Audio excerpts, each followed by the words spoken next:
Bismillah ar-Rahman ar-Rahim. Assalamu alaikum. Welcome back. It is exactly 9:46 a.m. We're now joined by an amazing woman, a colleague of mine here at Salam Media. She also runs an early childhood development school or a center. And over and above that, she's very active in her community. She's also with the South African National Women's Forum, and I often wonder where and how she finds the time to do all of this and so much more. Such a pleasure to be talking with you this morning, Sister Mariam Mia, senior presenter here at Salam Media. Assalamu alaikum, welcome. Wa alaikum salam wa rahmatullahi wa barakatuh, Sister Julie, and all our listeners and viewers of Salam Media. Okay, long time no see and long time no speak. So it's really nice talking with you today. But I must say, and I also know that you are involved in this type of community work, and I commend you for it, because I kind of wonder if I'll ever have the strength to do something like that. And that is the performing of Gussal for the deceased. So, Mariam, I make lots of dua. Allah accept all of your efforts, you and the amazing countless of other women like yourselves. When, how did you decide to become involved with this type of work, Mariam? Bismillahir Rahmanir Rahim. Sister Julie, Alhamdulillah. I feel these with fervent dua, the Almighty allows you and affords you this blessed opportunity to be able to be in a position to serve the community in this capacity. And my journey started, I think, before even, when Greenside was being built, the Greenside Masjid Rahma was being built, they then decided that they're going to add on a Gussal facility. And once it was done, the facility was not being in use. And then I, along with a team of sisters, were instrumental in firstly, getting the facility up and running and operational. And at that time, there was then a shortage and a need for sisters to perform Ghusl in other areas, because remember, people were now migrating to different areas, no longer around the Portsburg, Mayfair West area. People were coming into Greenside, Emmarentia, and surrounding areas, and a community was developing. And then once the facility, they decided, it will be operational, and then I was then told that I should go for training. I was only campaigning for, at that time, for the facility to be operational, and then my spouse, my beloved, said, now you need your money to it. You need to lead by example, hence a group of... Okay, Mariam, please, Mariam, you're breaking up. Can you just stand still wherever you are? Okay, can you hear me? You were breaking up there. Yes, the line is not deep. I'm also battling to listen. Okay, Marfman, I think it's the weather and the internet connection, but let's just try and proceed as best we can. Mariam, the one very, very important thing here is the etiquettes performing ghusl for the deceased. And I know that you're very keen on sharing that with our listeners and our viewers this morning, and the importance of the respect and, the confidentiality around when you are performing ghusl. Not only the respect for the deceased, but the respect for the family members as well. Talk us through all of that, please.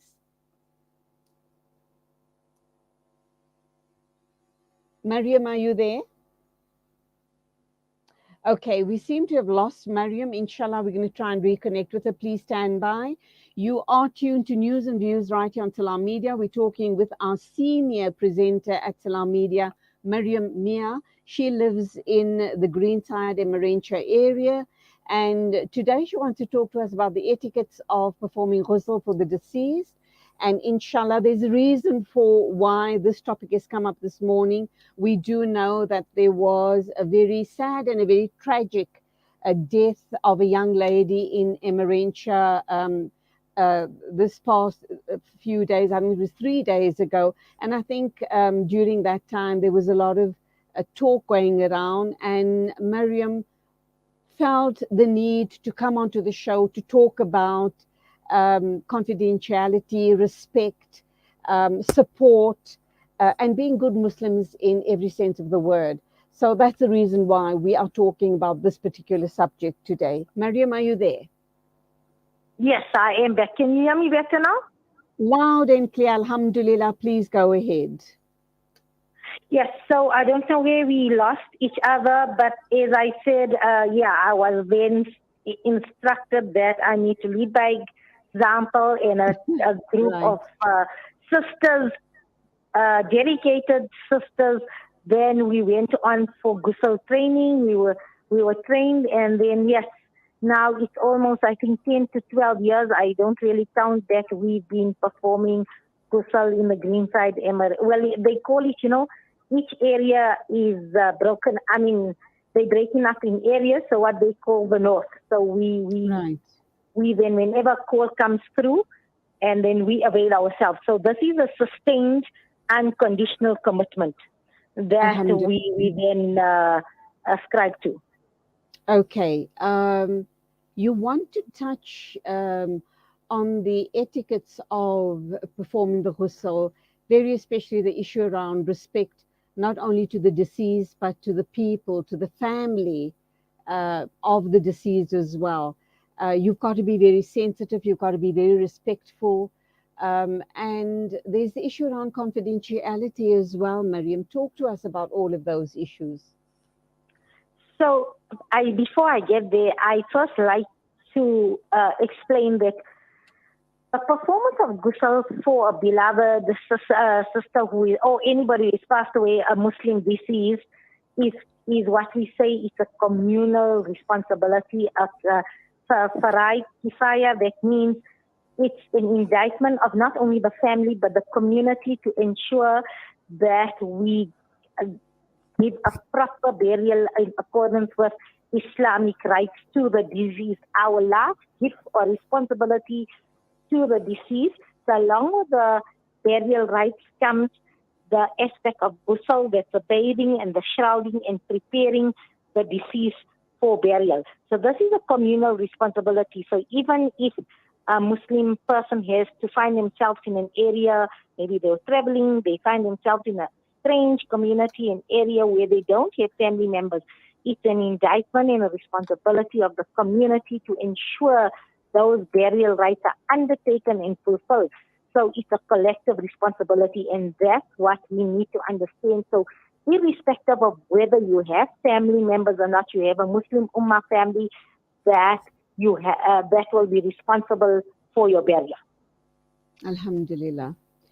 And, Very and commendable, Mhm. very commendable indeed. Yes, we have a perfect deen. Our deen is a perfect blueprint for a way of life. So in every aspect, you know what, it's perfect in every sense of the way. Absolutely. And more so when you involve in Islamic burial rights, and that it just affirms that belief that it's a perfect way of life, our deen. So, Auntie Julie, so normally when a Gussal happens, we are just those that assist, we are facilitators.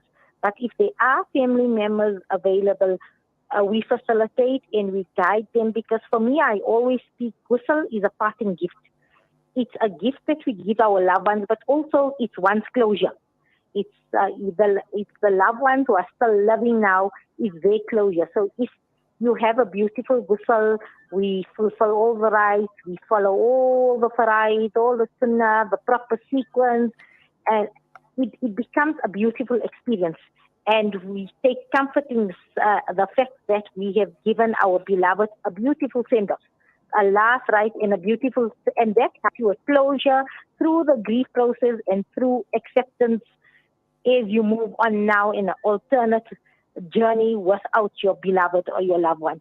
So it's a very, very important aspect, both for you giving the physical Gussal as well as for oneself who is now in bereavement and grieving. Okay, but there are very specific rights, responsibilities, and obviously etiquette regarding the performance of the Absolutely. ghusl. I So just want talk to us through that. Mhm.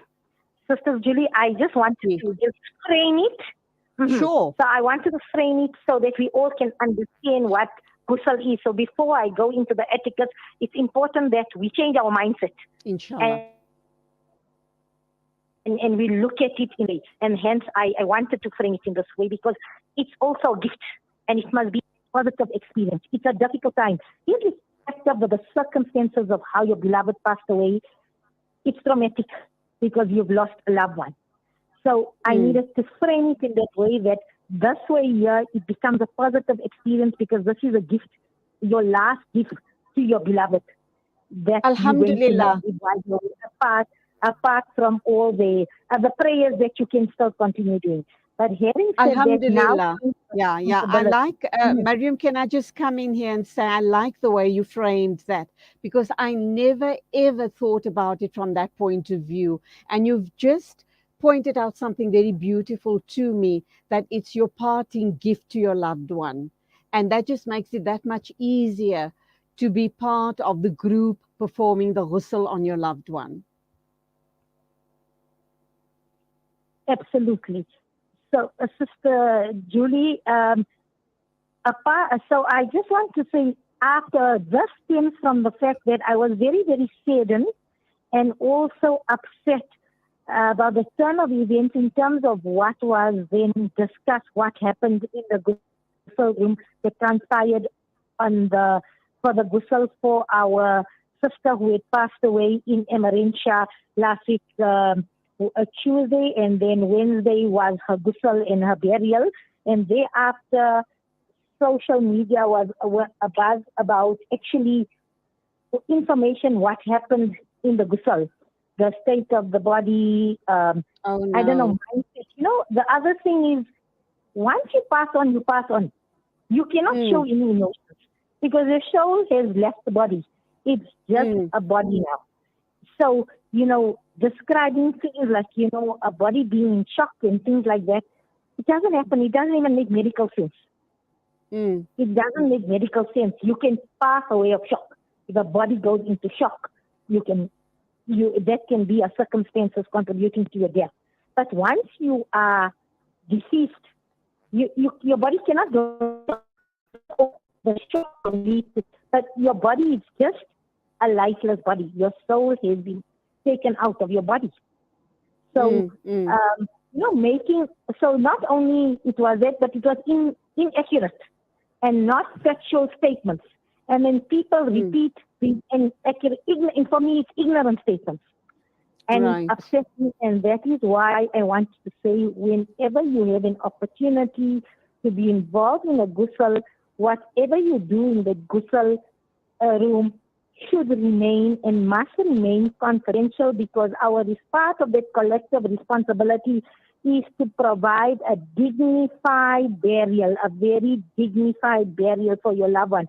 Because one day me and you are going to be there one day. And we're not going to fight for our rights to say, observe my modesty, protect me, protect my rights, protect my dignity, please. So we are there as representatives of the deceased to ensure, while the Gussal is performed, it's done modestly, and no part of the body or the entire body should be exposed during that process. You work part by part, and if there's a need to cover an area due to any blood or any other liquid loss or anything else, because fluids that come out from the body, because our internal makeup is fluid. We have water in our body, we have blood in our body, we have many, many fluids and liquids.